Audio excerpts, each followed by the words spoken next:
It took me 11 months and 104 like face-to-face appointments driving to seller's house to get my first deal. Yeah, just no after no after no. And you were still personal training. What were you doing during that time to? So I burned the ships. But like you put in every single day for almost a year straight. Correct. You know, one thing that was instilled to me from like my family is my mom always told me like half the battle is just showing up. You got to show up every single day. I took a lot of the same philosophies from Indeed inside sales. So I mirrored what I learned in inside sales from Indeed and brought it into my own organization. So you got to generate leads. So that initial money should not go into your systems and your LLC and social media content, your social media video content. guy. No, it should go directly into generating leads. What's going on, guys? Welcome to the Undeniable Podcast. I'm here with my guy, Nick Perry. We're out here in freaking Cabo, Mexico, all the way, literally beachfront, ocean in the back, vibes. We were gonna shoot this thing inside. You said, you know what, let's bring it outside. Let's just chop it up. So awesome to have you on here, bro. Hey man, thanks for having me on. Really appreciate it. It's been cool just like connecting and just checking out everything online and a lot of the same circle, you know, friends. You got Mike Martinez, Danny Klein, a lot of these guys. And it's cool to see you just like come up and finally meet you. And that real life relationship is dope. Danny Klein with the Elliott Group.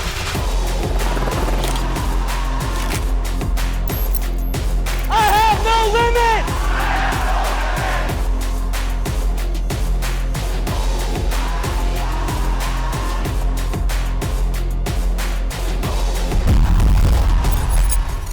Yeah, you know what? I think that's really the probably biggest thing is having a like-minded tribe of people to be around.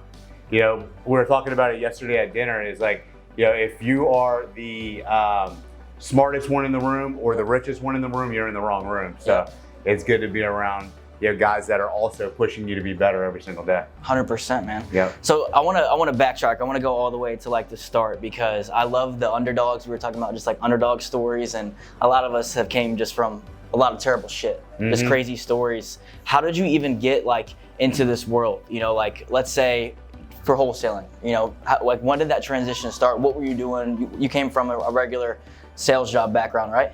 I came from a personal training background, but I've been in sales my whole life. Yeah. I worked since I was 14 years old, and I've been working ever since. So when I worked retail, then I did sales. I was selling cell phones.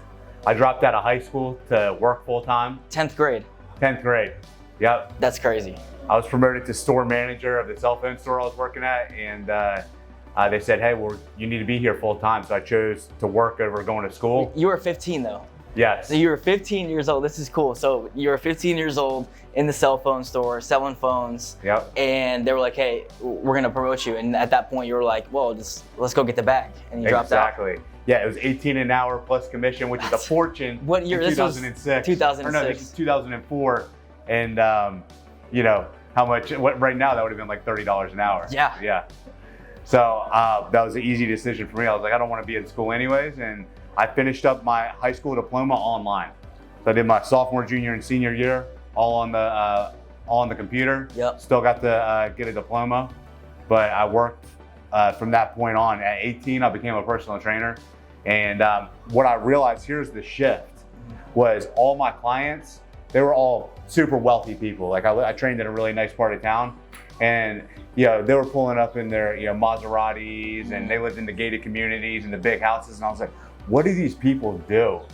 I don't get it, because I'm working 80 hours a week, making 60 grand a year, and they're doing something I'm not. Yep. And so my first mentors were my clients. I would ask them, what do you do for a living? It's kind of like those videos you guys see on online now. Yeah. And an overwhelming majority of them owned a business or they were in real estate. None of them were W-2 employees. None of them were working for anybody else. So that was the shift. I was like, okay, well, I'm working for somebody else, trading time for money. That doesn't work. The system of my parents telling me, oh, you need to find a good employer, work your way up and work hard. I realized that was bad information. Like I couldn't figure out how to bridge that gap. Yeah. And I came across real estate wholesaling. So if you guys don't know about wholesaling, you don't need money, you don't need credit. At what age? I was 23, 24. Was it someone in the gym that was doing wholesaling, or you just kind of, was it on the internet? Like, because wholesaling is one of those things where like, I feel like it got really popular back like 2019, 2020. It really started like way more known. But back in what year did you find? I've been doing this for over a decade now. I started in 2013. 2013, I feel like it was a little, I mean, I may be wrong, but it felt like it was a lot more underground than it is today. Oh, you had to search to find information. Like, you know, there was a few like niche people doing it on YouTube, and that's what I had to go on and try to piece it together. Yeah. There wasn't a lot of people talking about it. Wasn't a lot of people doing it. But I realized like, that's a pretty simple concept. You lock up a property under contract for one price, and then you don't have to close on it. You can find somebody else, like a real estate investor that wants to buy it at a higher price. Yeah. And then you collect the spread in between. So you're just the middleman on the deal. Yep. And I was like, if I can put this together, and I can make on average, you know, we make $22,000 in average deal size. Like I said, if I could just do one of those, my life will change forever. And I committed to it. And it was a rough road getting started. It took me 11 months and 104 like face-to-face appointments driving to seller's house to get my first deal. Yeah, just no after no after no. And you were still personal training. What were you doing during that time to? So I burned the ships. I grew up in Northern Virginia, personal trainer there. I wanted to leave my hometown. Right down the street from me. My lease with the roommates that I had there was coming to an end. Yeah. And I was like, you know what, this is an opportunity for me to just move to another city. So I moved to Austin, Texas with no friends, no connections, no job lined up. I had $5,000 in my name and I had to make it work. I had a Mazda 3, a bag of clothes, and my laptop and my cell phone. No furniture, nothing. I went and got a $60 Walmart air mattress, and that's how I got started. In a $1,000 a month apartment in East Austin. Oh my God. Yeah. So you were just hustling. I mean, you had $5,000 to your name. It took you 11 months to hit that first deal. So I had to get a job to bridge that gap and keep that dream alive. Yes. So that was another low point in my life, was when I got to Austin. You know, I was trying to become an entrepreneur, and I went and I was like, I know I got to get a job to keep myself afloat. And I was applying and applying. Nobody wanted to hire me. I couldn't get a job to save my life. I was striking out interview after interview, getting told no. I even applied for Postmates, like being a courier. Holy shit. And they're like, dude, you don't have what it takes. For Postmates? I got turned down from Postmates. Now I'm What's up, Postmates? What's good now? What's good now? Yeah, that's right. Dude. And I was seeing this girl, and she was like, hey, I just turned down a job opportunity at Indeed, and they're hiring. Do you want me to introduce you to the recruiter? I was like, fuck yeah, introduce me to this recruiter. I went to Indeed.com. It's where you go search for jobs. You guys have probably heard of it. Yeah. And they have a phenomenal inside sales organization there. It's one of the top inside sales organizations in the world. Mm-hmm. It reminds me like a Wolf of Wall Street, you know. That just crazy environment. Straight up tech sales, you know, Austin, Texas tech sales. You know, work hard, play hard environment. And they took a flyer on me.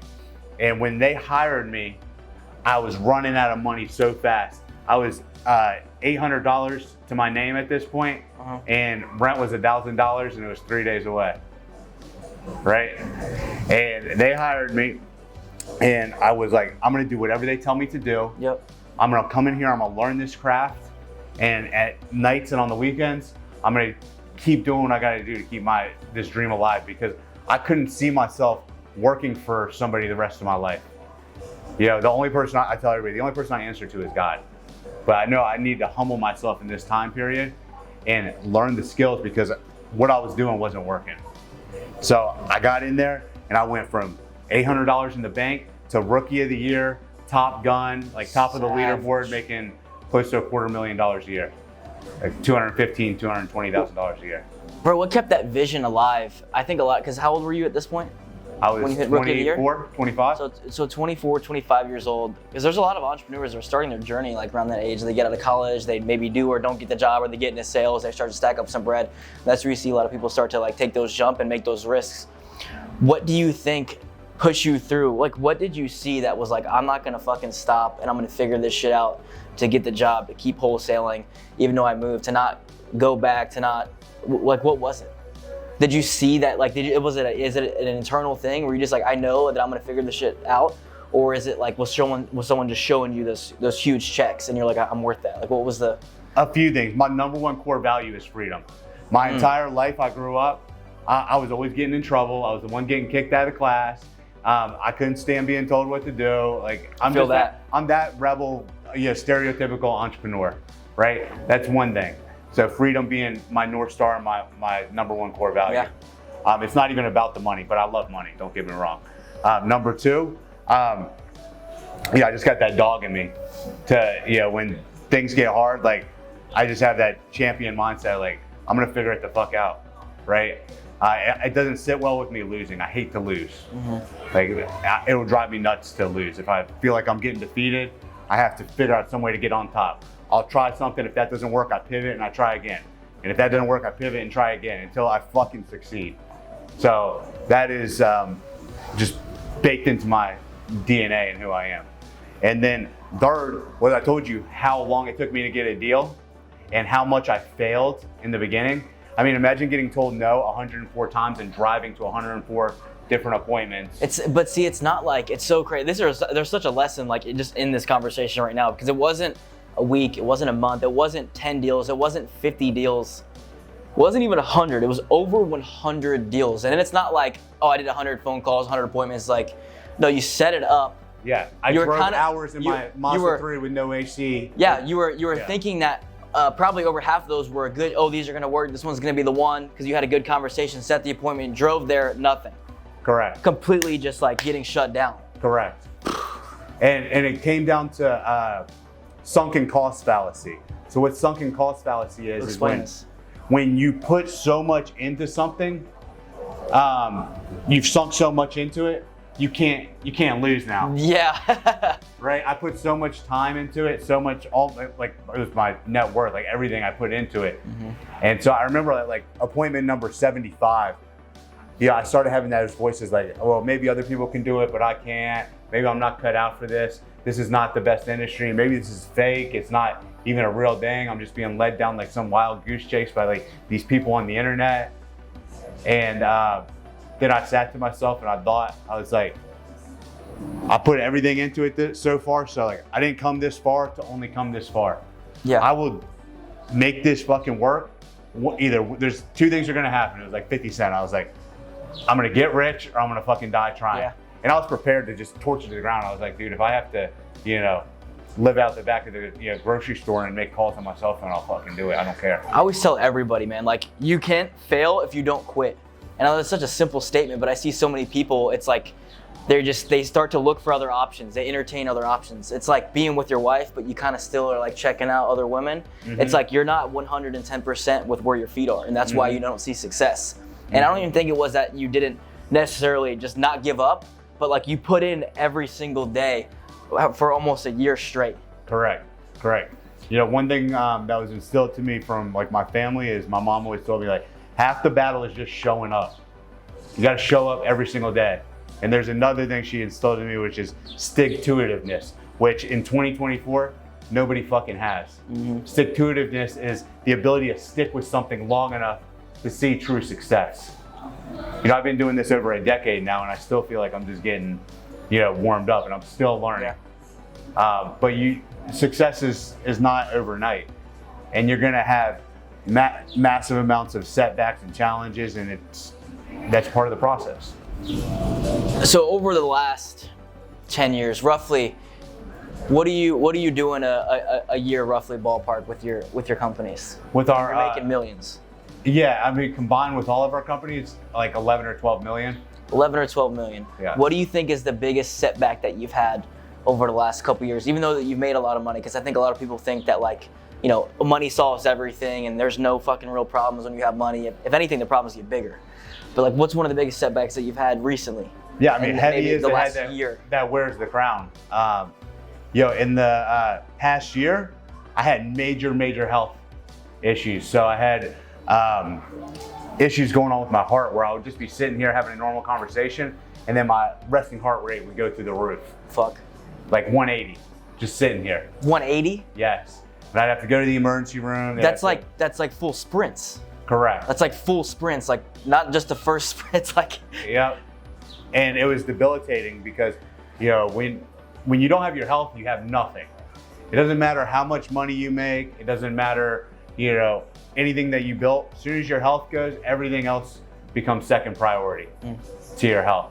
And so that was extremely difficult for me because it affected, you know, every other aspect of my life. And I couldn't figure out what was wrong with me.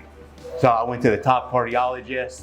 My heart was fine. How long were you going through this process? You said like you couldn't figure out what was wrong. Were they just telling you it was okay, monitor it? Yeah, they put me on, you know, beta blockers and told me to just chill, and I was still getting the same issues. It wasn't going away.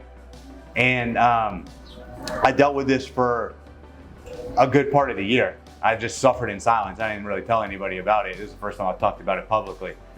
And that was a really challenging thing because I had everything. I got the, you know, beautiful family. I've got, you know, quintessentially the great life, but secretly my health is shit and I'm suffering. I'm scared to go places. I'm scared to push my body the way that I know I can. Your confidence is shot. Yeah, because I'm used to being in the gym and being able to push myself. Do whatever you want. Go wherever you want. And do adventures. And that was limited for a long time. And so that was a very challenging thing that I had to go through, you know. So despite all the worldly success, you know, if your health is not good, you got nothing. But I fortunately figured out what it was. I had Lyme's disease when I was 12 years old. I had stage 3 Lyme's disease and beat it when I was 12. Yep. But Lyme's disease remains dormant in your body, and it can trigger back up. It can flare back up, which I didn't know. Through, you know, you can have a suppressed immune system and it can come back up, and that's what ended up happening. And it got misdiagnosed for a long time. I don't know when it flared back up, probably a couple years back, and then it got worse and worse until I figured out what it was and I was able to treat it, and now we're back on top. That's huge. I love that. So like tying this all into like the health and fitness, I think one thing that is opening up even more now than ever is just health is wealth. Seeing a lot of entrepreneurs like really give a fuck about fitness. You know, Andy's talking about 6-pack or you're fired and shit, and really challenging people to change themselves and focus on their health, and that's what's going to really bleed into the other areas of their business. For you, you've been in this fitness game since you know, lifting, and since you were like 18, 19 years old or even younger, right? My mom got me a gym membership when I was 11, and I started riding my bike to the gym every single day. And then, you know, I became a personal trainer when I was 18. I competed in men's physique. I won an NPC show, got qualified for nationals, and then decided that I'd rather make money than, you know, just spend 24/7 bodybuilding. So, but I still maintain that same work ethic and same discipline as when I compete.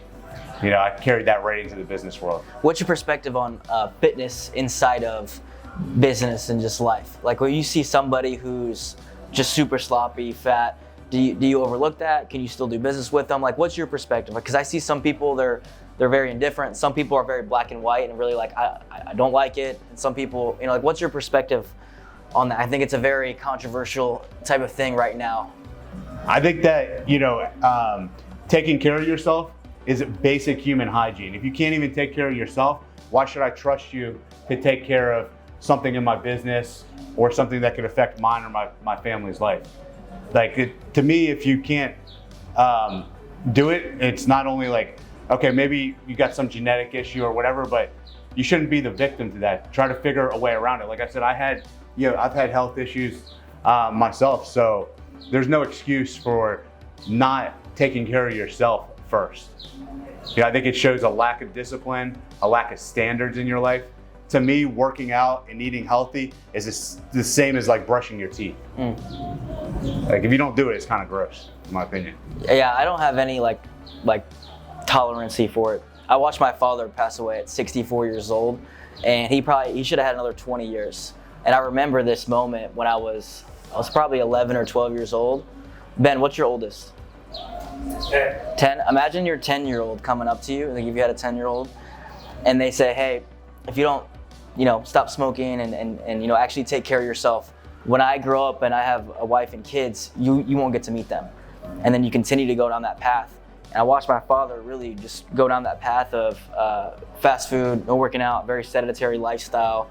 And it bled into every area, into his confidence. I watched it just cripple him. Diseases, all this medicine, the pharmaceutical companies, then they're interacting. It's just such a bad gateway. I mean, almost like a gateway drug that just sends you down a spiral, because once you get on medication, then it's like you mess with the chemicals in your whole body. But I'm so big on that, man. And I don't think I really opened up my whole perspective of it until how bad it was, until Andy started talking about it. I realized that's ultimately really what killed him. You know, and it's one of those things where I think it's selfish to not take care of yourself, because if you believe that you're somebody that is doing bigger things or wants to go, you know, be looked up to as a leader, then you have to have it all. You know, if let's say you're making a lot of money, but you're out of shape and your family's not in, in the right place. I don't want to be that person. I think that's one of the best things I've also taken away from Andy is when I look at certain people, or some of these people I've been around that make a lot of money, and then behind closed doors, they don't really have all their shit together. Money is one aspect of success. It's one aspect. And I just can't drill it home enough, because when you see somebody that doesn't have money, but they have all other things, like the people that we train, and see these new kids just coming in, they're hungry, I want to make bread, I want to make money. And we're like, hey, make sure you focus on your health, make sure you take care of your girl, make sure you do this. And sometimes you see it click where they really get it, and sometimes people are still focused on the money. But it's like, it's such a big area of life for me. I think that's one thing that made me successful, is that I had that discipline and regimen to take care of my health, and work out and eat healthy throughout the way. Because my peers were out, partying and not working out, and I was very focused, and especially in those earlier years. There was no drinking, no partying. It was, work out for many years. So from the minute that you got the lead, knocked on the door, because I think also too, people see wholesaling and it's kind of like this, it's getting a little glorified, and it's still it's a grind. I don't wholesale myself, but I know that shit's a grind. It's not like there's fresh, warm leads that come in through the pipeline. Like, you have to beat the list, get on the phones, and $250,000 deal. People see, they see the YouTube thumbnail, $250K assignment fee wholesale. What does that take? Walk me through that. It's all sales and marketing at the end of the day. So we have people fill out forms on our website. We do pay-per-click advertising. So we get leads from all over the place. We have advertised all over the country. And this particular deal was a double lot in Tampa. It was waterfront. It was 2 lots. They had a nice dock. It was an old family that owned it. And husband and wife. Husband passed away. Wife wanted to just liquidate it. They've had it since whatever, the 50s or 60s. And she was like, if I could just get 100,000 for it, then that would be great. And we ended up locking it up, the 2 lots next to each other, for 100,000, and then we sold it for 340,000, almost like next day. That's crazy. So it was worth probably the high 400s, low 500s. It's almost like it's such a different avenue of real estate, because it's really more, it's more like sales and closing than it really is real estate. I know that you have to understand all the dynamics and be able to walk people through different offers, why you're offering this, but it really is like you have to know how to close, and your process has to be on point. Absolutely. I mean, it's all over the phone too. We do everything over the phone. So you're having to talk somebody through probably the largest sale that they're ever going to do, right? These homeowners come to us and they're just in distress situations, scared out of their minds. They might be facing some financial pressure, or they had a loved one pass away, it's inherited property. And, we're the professionals that talk them through the situation and are able to alleviate that headache. We're able to get them the cash that they need and get it to them on the timeline that they need it. And so that's the service we provide for the homeowners, and they reach out to us, as opposed to a traditional realtor, because we can provide that liquidity quickly. Let's talk about leadership for a second. You have an office in Austin. How many people do you have out in there? 22 or 23. So 23, I mean, almost 25 people. It's a good group of people. What does it look like? Do you have people in place? Are you guys tracking your KPIs? What's it look like to run an organization like that? I mean, I took a lot of the same philosophies from Indeed inside sales. So I mirrored what I learned in inside sales from Indeed and brought it into my own organization. So if you walked in there, it looks like any normal sales office, right? It's Wolf of Wall Street in there, without the cocaine. Yeah. The guys are in there hammering the phone, sales pitch buzzing. We've got 2 departments, acquisitions and dispositions. Acquisitions gets the properties under contract with the homeowner. Dispositions sells the properties to the investors that want to buy the properties. So we have 2 sales pits that are going all day. And yeah, we've got quotas and we have directors and sales reps. What's the most difficult part about trying to grow an operation like you have? Because it's different between one person. There's a lot of solopreneurs in wholesale that just do it, or they have a small team of 3-5 guys just killing it. Very easy to manage. What's been the most difficult thing for you to just grow with people? From go to 25 to 50, what's that gonna look like? You know what I mean? Yeah, so that wholesaling is a phenomenal vehicle when you have no money, when you're broke and you're trying to make 7 figures. Great vehicle. I recommend it for anybody that's listening to this that's not making 7 figures. Check it out. But it doesn't scale nicely because there's a lot of uncontrollables in real estate wholesaling. So you can do everything right. Your marketing, your sales can be perfect, but on the back end of a real estate transaction, there's a ton of variables, title issues, sellers backing out, and there's no way to really predict it.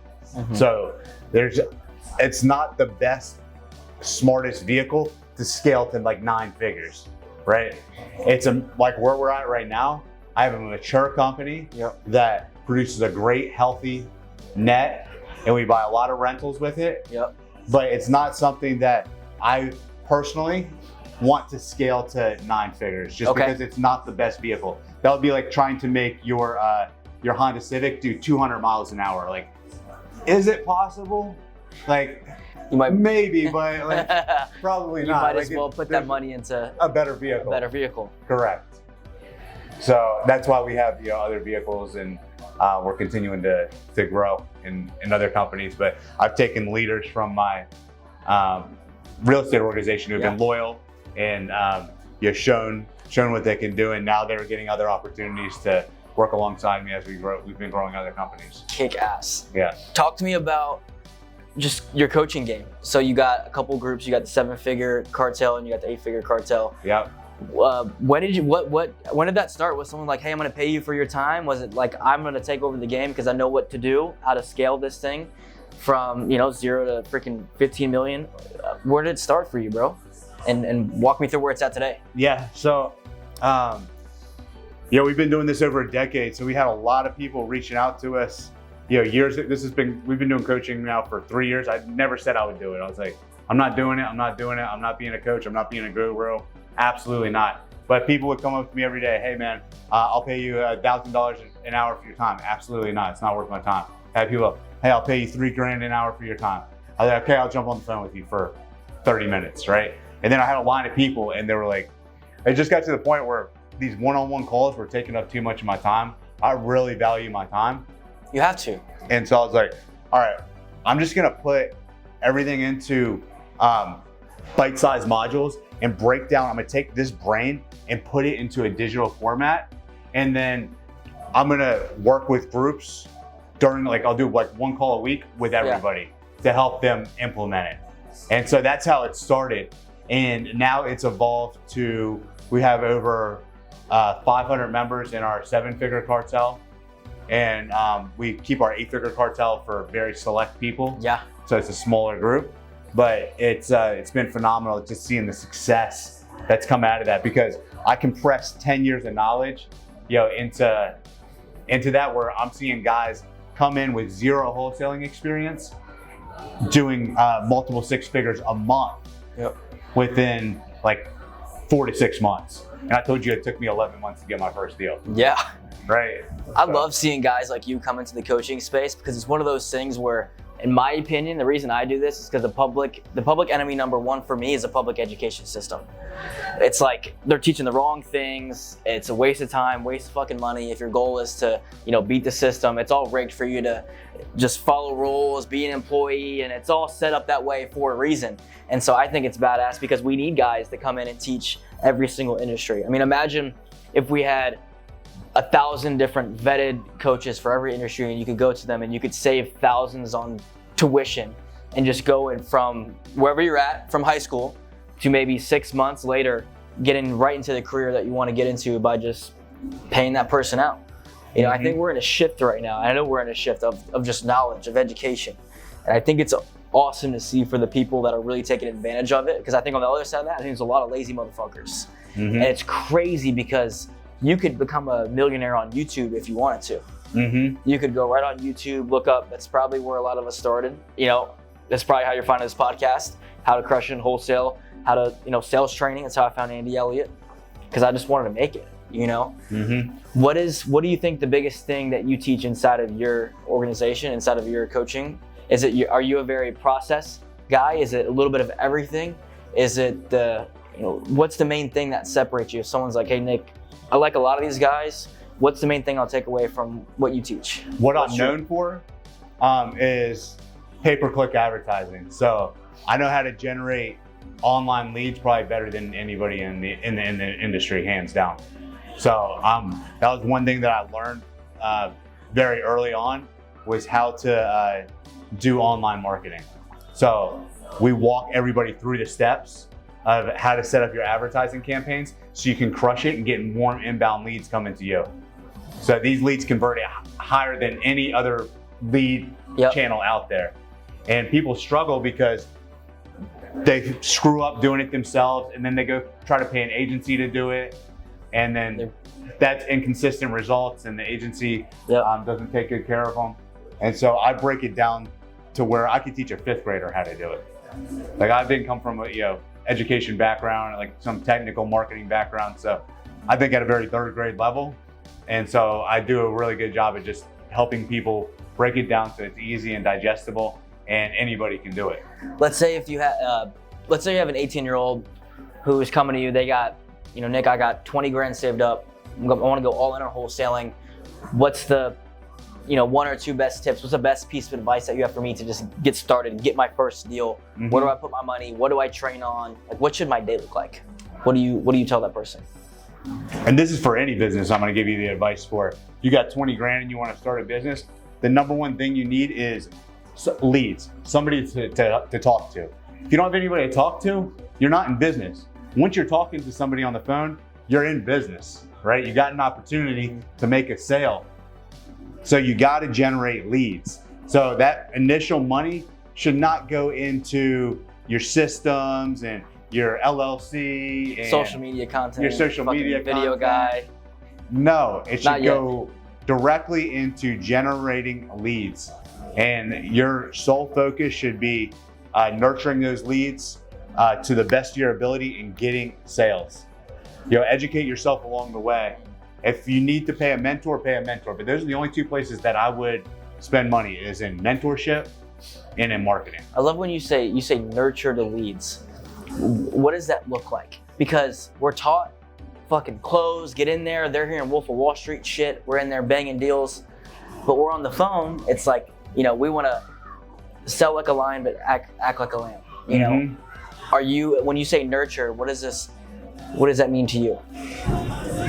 It's 2024. People do not pick up the freaking phone anymore, right? Not on the first attempt. Not if they don't know who you are. I see so many people, I called my leads and they didn't pick up. Okay, so did everybody else. You gotta be a lot more aggressive than that. So, we touch each of our leads 18 times in the first 72 hours. 18 times. Correct. Between a combination of call, text, email, and voicemail. And it's done in a cadence where, we are acting like, sheep. We're not being overly aggressive. We do it in a tactful, tasteful way. Yes. Call one in the morning. Correct. Then a voicemail drop, text in between, call later in the afternoon, call at night. Yeah, but you can't you can't expect now, leads are just going to pick up. You have to be a lot more aggressive with it. So that's what I mean by nurture your leads, is continue to follow up. You get told no, that's going to be, you take that no, you turn it into a maybe, and then you turn that maybe into a yes. Fuck yeah. That's your fucking job. That's what sales is. I see a lot of people just give up too early, and that's why they don't ever succeed. What's your best advice? So, kind of a follow-up question to just anybody in business that is at a bottleneck. Maybe not the beginning, but they've gotten some flow, but they're stuck. What's your advice to that person? Because every season of life and business, especially, like they're like, I want to make it to the top. I want to go big, Nick, but I'm stuck here. What do you have them on it? Do you have them?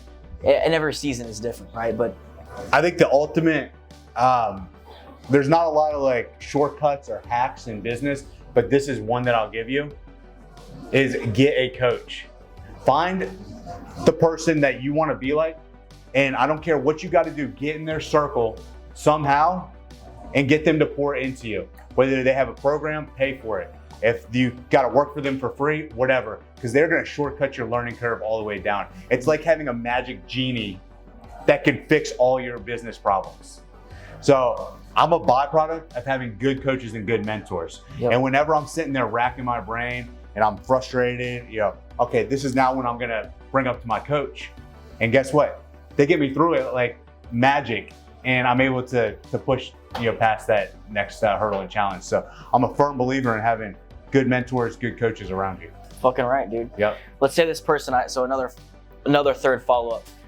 They're pushing through, they're making all this dough. You're big on wholesale real estate. It's a lot different than all the other avenues, but you're also really big on buying single family. Mm-hmm. What is your advice to somebody that is just stacking cash? Because why do you go single family, I guess, versus apartments, doors, commercial, all these other, I invest in my fund? Because for me, as a guy that's at that phase where I'm like, I want to start putting some money in some places other than my fucking insurance plan and the market. Why do you go single family instead of all these other things? Because it's almost confusing from an outside looking in, because it all looks like it works. It does. I think if you do any of it long enough, it works. But why do you prefer single family? I'm a firm believer in focus. Follow one course until successful. That's what focus stands for. But the number one reason is because I am a real estate wholesaler, so I generate the deepest discounted off-market leads you possibly could in single family. I get the best houses, hands down, the most deeply discounted houses in the best areas. And so we do 30 to 40 deals a month. And I'm sitting there just cherry picking the very best ones, right? So a good rental for me is like a good house in a good school district, like a brick on slab. It's something that's gonna stand the test of time, that's gonna appreciate. Like, that's the stuff that I buy. I don't buy junk in the hood. I don't go chasing after apartment complexes, because apartment complexes for me are a shiny object. For other people, if they want to focus on multifamily, that's great.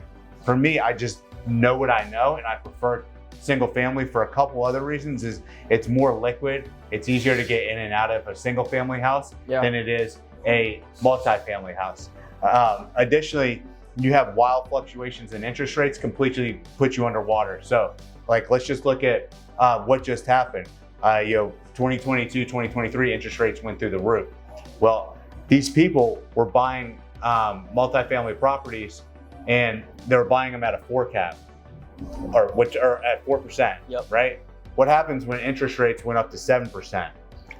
They don't cash flow anymore, and they can't cover their mortgage, and they got a multi-million-dollar property and a multi-million-dollar problem on their hands. They're not able to service their debt, and a lot of these people that spent their entire life savings going into multifamily ended up losing everything. So safer. It's single family safer. For me, it's a safer investment. Each house can be fire sailed off if we need to. If I don't like it, it's not a huge problem. And it's still, the way we buy, our properties double every 10 years. in terms of appreciation. Fucking gangster. I love it, dude. I've already picked your brain so much on this whole trip and just here right now. For game for myself, and I love that you said like find a coach. Is like I just like being around people that are going to push me to be better, because if I'm doing good in one area, there's another area that I can be getting better, and it's never going to fucking end. There's never an end game to it where you're just at your pinnacle, at your peak. There's always holes, and you have to always be constantly poking holes in every single part of your game, or you're going to go through that process for a while and figure out that you're going to trip and fall and realize that you were actually getting comfortable. You were slowing the fuck down. Nick, what do you want to close off for the people on this podcast? Just anything off your heart to the young entrepreneurs watching the Undeniable podcast that just want to level the fuck up. Be undeniable. Think that it was, what really got me was, in the beginning when I was fumbling my way through 104 deals, I said, you know what? I'm going to be undeniable to the point that it's statistically improbable for me not to succeed. Fail so much and learn every time you fail to the point that it's almost statistically impossible for you not to be successful. That's the point that you have to get to. Continue to learn, fail forward, find a great coach, and you can have anything you want. Spot on, bro. Where can they find you at? Nick Perry on Instagram. Reach out to me there, and look forward to connecting with you guys. This guy's a gangster. Hopefully you're pulling up to Scottsdale, bro. Appreciate it, man. Thank you. Appreciate it, bro.